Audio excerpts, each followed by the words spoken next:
this is Catherine Rosa with BoardGameGeek here at SPIEL 2019. I'm sitting here with Xavier Avril from Lumberjack Studio, and he's here to talk about La Cour des Miracles.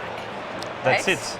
This beautiful box, which is actually just a sheet of paper that reveals the real box inside. Ta-da! Look at that. Isn't that beautiful? Stunning lid, I have to say. Beautiful piece of art. It's really nice. Thank you. And you can still see what the box, what the game is from when it's sitting on your shelf as well. So it's very nice. So please tell me about the game. Okay. In that game, you are the chief of a gang, of a crew of rogue. Okay. It takes place in the 16th century in Paris, and your goal is to take the control of Paris, of all the courtyard of miracles, of all the Cour des Miracles. And for that, you have to put your renown token in Paris on the board, so in the different neighborhood and in the place of renown. It's a race because the first players who put all his token in Paris win the game immediately. Okay. There is another way to win. If the penniless king tokens here, who will follow his track during the game, by the action of players, reach his last steps, the end games, and we will check who is the player who has the most tokens in Paris, and if there is a tie, who is the player who has the most neighborhood under his control. I see. So in the game you have only 2 actions per turn. Okay. One So simple choices, yeah? Or yes. few choices at least. Few choices, not so simple. We'll see it. As it tends to be with most games. Yeah, you're right. One of these actions is mandatory. You have to put one of your rock token. You have 3 rock token at the beginning of the game. Yeah. You can have till to 4 token. Each token are the same for all the different players. We have 2 with 1 value, 1 with 0 value, but special abilities. You will put them in Paris on free space, apply the effect. For example, this one tells you to take a plot card, this one tells you to take a coin, and this one tells you to move the penniless king 1 space. Okay, for example. Right. And then you have special effect in each neighborhood that you can play if you want. For example, you can go there, have a coin, and go here in the bag to randomly choose a new member crew. Take one of yours, this one is better, this one goes to the river. Yeah, because that's what I saw, is that these come off the pieces. I just noticed that. So your crew will be most powerful during the game, okay?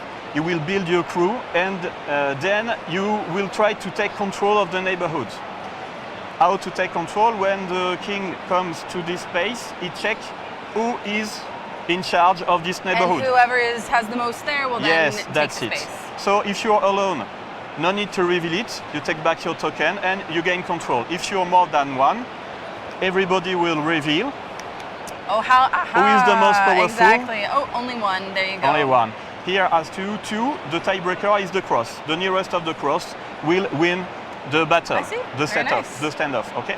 So you can have a neighborhood and losing it during the game. Sorry for my mistakes in your so beautiful languages.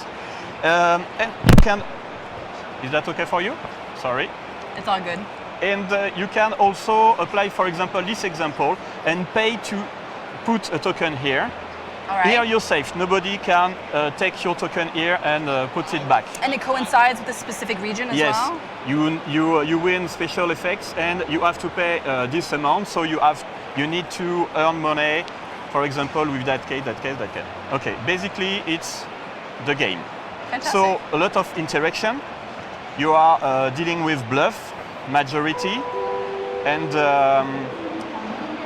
struggling, of course, because when you control a neighborhood, the other player wants to control it too, to take advantage of it and bringing back your token to stop you in the race.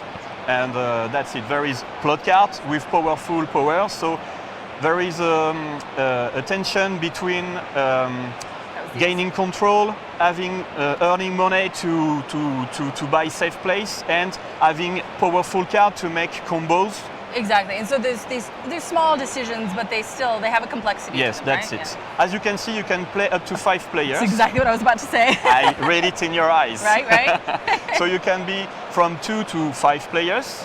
Okay, so you can play as low as 2. Yeah. Interesting. And it's there is less interaction when you're two players because there is the same number of neighborhoods, so you have more space, but it's more tactical. I see. Because you always have to pay attention to what is the other person doing, what is it their end goal is, to make try sure that my end goal is going to counter it, counter it or her, and that's it. How long does it usually take to play? Like 45 minutes.